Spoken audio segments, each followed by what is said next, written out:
Jensen kembali ke kamarnya, mandi, berganti pakaian bersih, dan duduk di atas tempat tidur sambil bermeditasi. Sekarang ingatannya telah kembali, dia memiliki pertanyaan besar di dalam hatinya. Kemana ayah pergi? Ayah memintanya untuk menikah dengan keluarga Lawrence dan kemudian menghilang. Sepertinya jika dia ingin menemukan ayahnya, dia harus menunggunya kembali di keluarga Lawrence. Namun, dalam keluarga Lawrence, Jensen tidak terlalu disukai, jika bukan karena dua anugerah penyelamat hidup, dia benar-benar ingin segera pergi. Leluhur menurunkan teknik 3 alam kaisar langit, bumi, manusia kepadaku. Sekarang aku hanya pada tahap menumbuhkan seni manusia. Teknik ini cukup aneh. Ini menyerap ki spiritual langit dan bumi sepanjang waktu dan memperkuat ki mendalam di tubuh saya. Jensen memikirkan teknik yang diturunkan oleh leluhurnya. Bahkan ayahnya tidak tahu teknik ini adalah takdirnya. Pada saat ini, pintu dibuka dan seorang wanita tinggi berseragam polisi masuk. Wanita itu memiliki penampilan yang baik dan terlahir dengan jiwa yang mulia. Seragam polisi yang tepat menunjukkan sosoknya dengan sempurna, sementara kakinya dibungkus dengan stoking sutra hitam, menambah pesona misterius. Wanita itu menatap Jensen dan sedikit mengerutkan keningnya. Dia kemudian masuk ke kamar mandi untuk mandi. Jensen melihat sosok yang terlihat samar di pintu kaca dan menghela napas tak berdaya. Ini adalah istrinya, Elena Lawrence. Setelah hampir 2 tahun menikah, diperkirakan kata-kata yang diucapkan oleh keduanya setiap hari tidak akan melebihi 10 kalimat. Dia juga tidak tahu mengapa Elena ingin menikah dengannya. Dalam ingatannya, sepertinya itu karena perintah Tuan Tua Lawrence. Tentu saja, Jensen masih memiliki dugaan. Elena memiliki perjanjian dengan Tuan Tua Lawrence. Mengenai perjanjian apa itu, Jensen tidak tahu. Sesaat kemudian, pintu kamar mandi dibuka. Elena keluar dengan piyamanya dan berkata dengan acuh tak acuh, ada apa dengan kain kasa berdarah di kamar mandi? Elena adalah seorang polisi. Saat dia berbicara, dia sangat bermartabat. Saya ditabrak mobil. Jensen berbicara belak-belakan. Elena menatap Jensen dari atas ke bawah dan hampir ingin mengumpat. Orang ini apakah benar-benar ditabrak mobil? Keluarga Lawrence kami tidak membutuhkan Anda untuk menghidupi keluarga lagi. Saya juga dapat mendukung Anda, tetapi tidak bisakah Anda menjadi lebih pintar? Namun, melihat penampilan Jensen yang terluka, Elena akhirnya menahan diri. Dia tidak bertanya tentang luka Jensen dan membaca buku di dekat meja. Setelah menutup pintu, Jensen tiba-tiba melihat barang-barang itu di keranjang pakaian, termasuk stoking sutra hitam dan pakaian dalam yang baru saja diganti Elena. Memikirkan tubuh ramping Elena, hati Jensen entah kenapa panas. Jensen, keluarlah. Tetapi pada saat ini, sebuah suara yang bermartabat terdengar. Saya berkata, sebelum pakaian saya dicuci, kamu tidak boleh pergi ke kamar mandi, baru setelah selesai kamu boleh masuk. Itu suara Elena. Jensen berjalan keluar dengan murung dan berbaring di atas tempat tidur. Elena terus membaca buku di tangannya, tapi untuk beberapa alasan, ia memiliki perasaan bahwa Jensen tampaknya sedikit berbeda hari ini. Tapi yang berbeda, dia tidak tahu. Menghela napas. Dia diam-diam menghela nafas, bagaimana dia bisa menikah dengan pecundang seperti itu?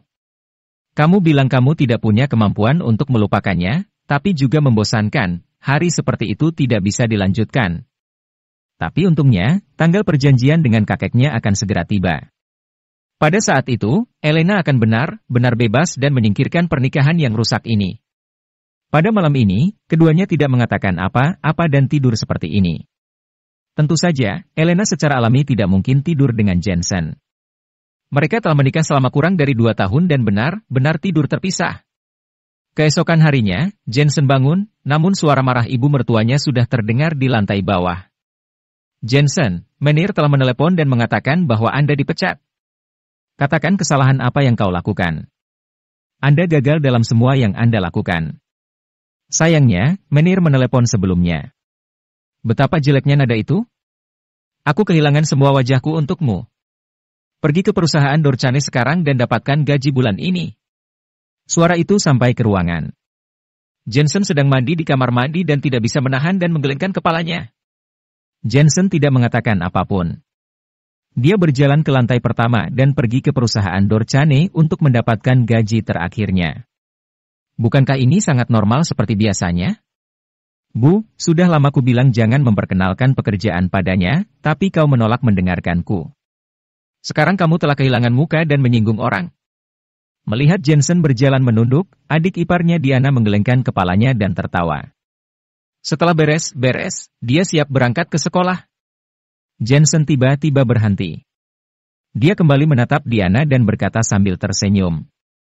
Gigimu ada daun sayur. Itu sarapan yang baru saja Anda habiskan. Lebih baik makan sarapan yang lebih lezat. Makan sayuran hijau untuk menurunkan berat badan akan memengaruhi perkembangan Anda. Ah, daun sayur. Diana buru-buru mengambil cermin rias dan melihatnya. Lalu wajahnya memerah. Jika Jensen tidak mengingatkannya, teman-teman sekelasnya akan menertawakannya sampai mati jika mereka melihat daun sayur di giginya. Tapi, meskipun Jensen mengingatkannya, dia merasakan ejekan di dalam nada bicaranya. Elena kebetulan berjalan turun dari lantai 2. Dia merasa sangat aneh. Lagi pula, dulu Jensen memang membosankan. Bagaimana sekarang dia bisa begitu cerdas? Mungkinkah ingatannya kembali? Saat ini, semua dokter di Rumah Sakit Rakyat Asmenia sedang sibuk. Melihat peralatan di bangsal, dahi mereka penuh dengan keringat dingin. Kalian sekumpulan orang yang tidak berguna, apa yang salah dengan putriku? Nyonya Lena berteriak dengan marah. Melody baik-baik saja saat dikirim ke rumah sakit kemarin, tetapi di paruh kedua malam, jantungnya tiba-tiba berdetak lemah dan napasnya kembali gagal. Sekarang dia dalam bahaya. Nyonya Lena, kami tidak tahu mengapa ini terjadi. Jangan khawatir. Kami sudah meminta Direktur Sam untuk bergegas kemari. Apalagi dokter senior Eddie juga akan datang. Para dokter berkata dengan keringat dingin di dahi mereka. Nyonya Lena ini galak. Cepat, jika terjadi sesuatu pada putriku, kalian semua akan kehilangan pekerjaanmu. Nyonya Lena berkata dengan marah, sementara Ethan di belakangnya memiliki wajah khawatir dan mengerutkan alisnya. Sesaat kemudian, pintu dibuka dan kepala dokter datang. Dia juga diikuti oleh dokter senior Eddie. Apa yang terjadi? Setelah dokter senior Eddie masuk, dia memimpin dan bertanya. Kemudian dia melihat Melody di tempat tidur dan segera berteriak. Di mana jarum perak di tubuhnya? Bukankah aku sudah memberitahumu untuk tidak menariknya keluar? Ini disuruh Nyonya Lena. Seorang dokter memandang Nyonya Lena, dan wajah Nyonya Lena berubah drastis dan dia merah. Dokter senior Eddie hampir ingin menampar Nyonya Lena dengan keras.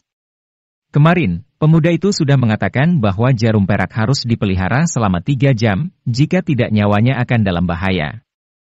Nyonya Lena tidak menghiraukannya. Telinganya dipenuhi bulu keledai.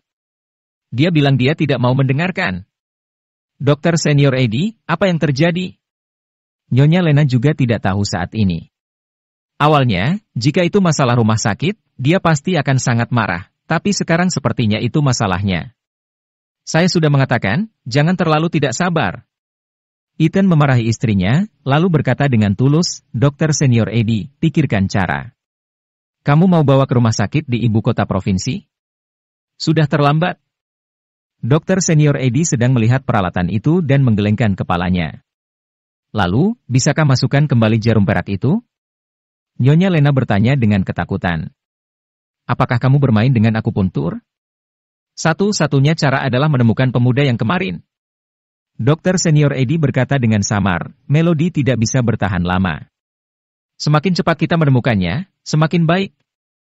Ayo cari pemuda sok itu. Nyonya Lena sangat kesal ketika memikirkan Jensen yang sombong itu. Sekarang sedang darurat, kamu masih tidak bisa meletakkan gengsimu. Ethan, yang ada di sebelah memarahinya. Itu semua karena kamu. Kenapa kamu harus menggunakan uang? Sekarang kamu merasakan perbuatan MU, Anda telah membuat orang marah. Anda punya banyak uang. Bisakah Anda membeli hidup Anda di tangan Raja Neraka? Ketampilan medis mereka tak ternilai harganya. Aku ingat. Pemuda itu sepertinya berasal dari cabang Dorchane Group kita. Saya melihatnya membawa kartu lencana grup Dorchane kemarin. Cepat, pergi ke cabang Dorchane Group.